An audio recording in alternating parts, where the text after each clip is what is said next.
क्या आपने कभी सोचा है कि क्या होता है जब एक देश अपने पुराने सहयोगी को धोखा देता है? भारत और मालदीव के बीच की हाल की घटनाएं इस विषय में एक दिलचस्प केस स्टडी प्रदान करती है। मालदीव की नए राष्ट्रपति के भारत विरोधी कदम के बाद ताजा विवाद शुरू हुआ। मालदीव की प्रेसिडेंट बनने के बाद से मुइज़ू द्वारा अब तक कम से कम 3 भारत विरोधी निर्णय लिए गए। पहला, चीनी समर्थक माने जाने वाले मुइज़ू ने भारत से अपने सैन्य कर्मियों को माले यानी मालदीव की राजधानी से वापस बुलाने को कहा। दूसरा, मुइज़ू गवर्नमेंट ने हाल ही में भारत के साथ हाइड्रोग्राफी समझौता का नवीकरण ना करने की घोषणा की। तीसरा, मुइज़ू ने राष्ट्रपति बनने के बाद पहली यात्रा में भारत का दौरा ना करके परंपरा को तोड़ा है। दोनों देशों की आपसी संपर्क में आग लगी ही थी कि उसमें घी डालने का काम किया मालदीव के ही मिनिस्टर्स, जिन्होंने भारत और भारत की प्रधानमंत्री मोदी जी के बारे में सोशल मीडिया में खराब बातें की। इससे पूरे भारत में बॉयकॉट मालदीव्स की लहर उठी। लेकिन उधर मुइज़ू की भारत विरोध भी और बढ़ी। यहां तक कि मालदीव की एक मरते हुए बच्चे जिसको मेडिकल सहायता की जरूरत थी और भारत वो देने वाली थी, वो सहायता लेने से प्रेसिडेंट मुइज़ू ने मना कर दिया। नतीजा, उस बच्चे की मौत हो गई। The Maldives. This allegedly after recently elected President Mohammad Muizzu refused to give approval to use a Dornier aircraft provided by India for his airlift. Now, the boy who had a brain tumor suffered a stroke, after which his family requested for an air ambulance to transport him from his home to the capital city of Mali. According to the Maldivian media, the family alleges that the authorities failed to arrange medical evacuation promptly. The boy was brought to Mali 16 hours after the emergency evacuation request was first made, and due to this, the teenager died on account of delay in remedy. Maldives Minister Mikhail Nassim has blamed President Mohammad Muizzu for the death. हालांकि मुइज़ू की कड़ी निंदा हुई अपने ही देश में। मालदीव के ही ex president, existing MP और एग्जिस्टिंग मिनिस्टर ने मुइज़ू की नीतियों की कड़ी निंदा की और भारत के पक्ष में बोला। लेकिन क्या इस पूरी घटना के पीछे चाइना का हाथ है? क्या हमने ये सोचा है कि क्यों मालदीव के पॉलिटिशियंस इंडियंस और इंडियन प्राइम मिनिस्टर को मॉक किया? क्या ये चाइना का प्रभाव में हुई वहां की कोई अनसीन पॉलिटिकल करंट है? इंडियन ओशन की ये छोटी सी आइलैंड कंट्री मालदीव्स ने अचानक अपने आप को जैसे एक तूफान के केंद्र में पाया है, जब उनके पॉलिटिशियंस खुलेआम भारत की आलोचक बन गए। लेकिन अचानक से ये रुख बदल क्यों? इस तूफान के केंद्र में लाने का श्रेय चाइना को जाता है। पिछले कई सालों से चाइना की रणनीति रही है अपने आप को एक प्रभावशाली खिलाड़ी के तौर पे इंडियन ओशन रीजन में प्लेस करना, और ये करते हुए मालदीव जैसी छोटी कंट्री को अपने इन्वेस्टमेंट और पार्टनरशिप के जाल में फंसाना। दूसरी तरफ मालदीव्स भी चाइना की इस बढ़ती कदम को सराहना किया है, उनसे अपना रिश्ता मजबूत करके।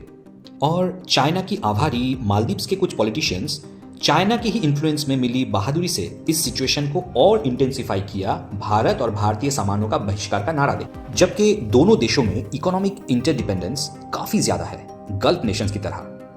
ये इंपॉर्टेंट है कि हम याद रखें कि ये सारी घटनाएं जो घट रही है बहुत बड़ी एक जियोपॉलिटिकल डांस का हिस्सा है।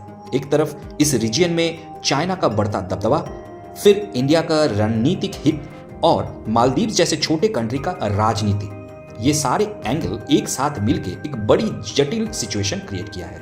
इसीलिए हमको समझना पड़ेगा कि ये विवाद कोई छिटपुट घटनाओं का श्रृंखला नहीं है, बल्कि पॉलिटिक्स, पावर और इन्फ्लुएंस का एक जटिल पारस्परिक क्रिया है।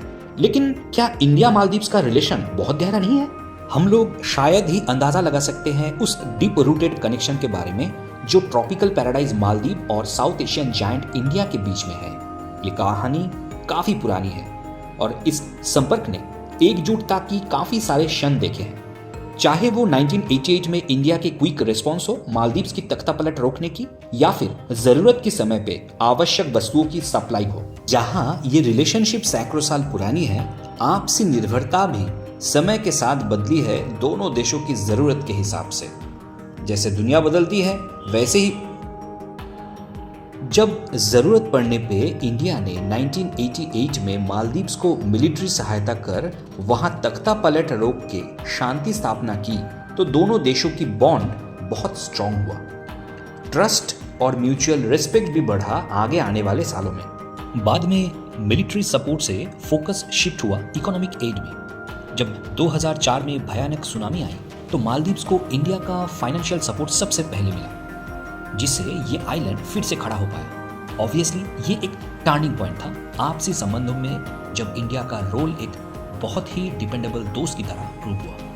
अब अगर फास्ट फॉरवर्ड करके प्रेजेंट डे में आते हैं तो हम एक दूसरी तरह की डिपेंडेंस देखते हैं, वो है हेल्थ केयर सपोर्ट। जब कोविड-19 पैंडेमिक ने वार किया तो पूरी दुनिया की तरह मालदीव्स भी इसके चपेट में आ गई। मालदीव्स की इकोनॉमी हेवीली टूरिज्म डिपेंडेंट था, जो सीवियरली इम्पैक्ट भी हुआ।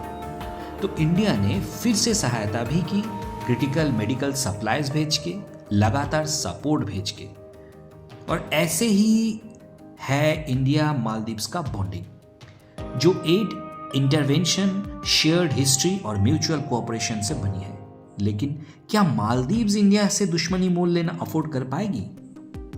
मान लेते हैं कि इंडिया जैसा एक बड़ा इकोनॉमिक पावर हाउस अचानक से मालदीव से अपना सपोर्ट खींच लेता है, तो क्या होगा? इंडिया की प्रेजेंस मालदीव्स में सिर्फ सिंबॉलिक नहीं है, बल्कि एक क्रूशियल लाइफलाइन है इस आइलैंड नेशन की इकोनॉमी के लिए। ये एक सिंबॉलिक रिलेशनशिप है जहां दोनों ही देश को बेनिफिट होता है। लेकिन अगर रातों रात ये सपोर्ट सिस्टम खत्म हो जाए, ऐसी एक डिसीजन का परिणाम मालदीव के लिए तो जैसे एक वित्तीय भूकंप की जैसा होगा।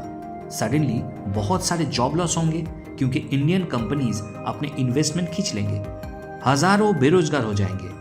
असर बहुत गहरा होगा वहां की फैमिलीज, कम्युनिटी और इकोनॉमी के लिए। इंडियन कंपनियों का मालदीव से निकल जाना मालदीव्स के लिए फॉरेन डायरेक्ट इन्वेस्टमेंट को बहुत बड़ा झटका है, क्योंकि इंडिया का एग्जिट बाकी देशों के लिए भी एक रेड फ्लैग है, जो उनको उनकी खुद की मालदीव्स में इन्वेस्ट के बारे में दोबारा सोचने में मजबूर करेगी। इसके साथ ही टूरिज्म को भी भूलना नहीं चाहिए, जो मालदीव्स की इकोनॉमी के लिए लाइफ ब्लड जैसा ही है।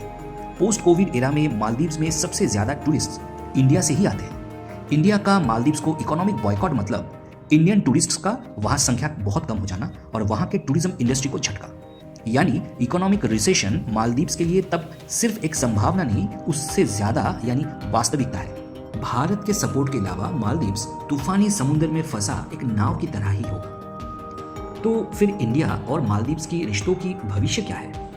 मालदीव के तरफ से भारत के प्रभाव को कम करने के प्रयास के बावजूद इंडियन ओशन रीजन में अपनी क्रूशियल रोल के चलते भारत मालदीव में जरूर अपनी राजनीतिक उपस्थिति बनाए रखने की प्रयास करेगी। मालदीव में चीन का जबरदस्त उपस्थिति एक संभावित खतरा पैदा कर सकती है, जिसे भारत नजरअंदाज नहीं कर सकता। इसीलिए भारत में जनता की असंतोष के बावजूद इंडियन गवर्नमेंट की तरफ से कोई टिप्पणी नहीं की गई, बल्कि अपनी नेबरहुड फर्स्ट पॉलिसी के नीति के अनुसार इंडियन गवर्नमेंट मालदीव्स के साथ सकारात्मक संबंध को बढ़ावा देने की कोशिश करेगी। फिर भी भविष्य में भारत मालदीव के संबंधों का परिणाम गंभीर प्रतीत होता है, क्योंकि एट प्रेजेंट भारत के पास मालदीव को पूरी तरह चाइना के खेमे में जाने से रोकने की ज्यादा क्षमता नहीं है।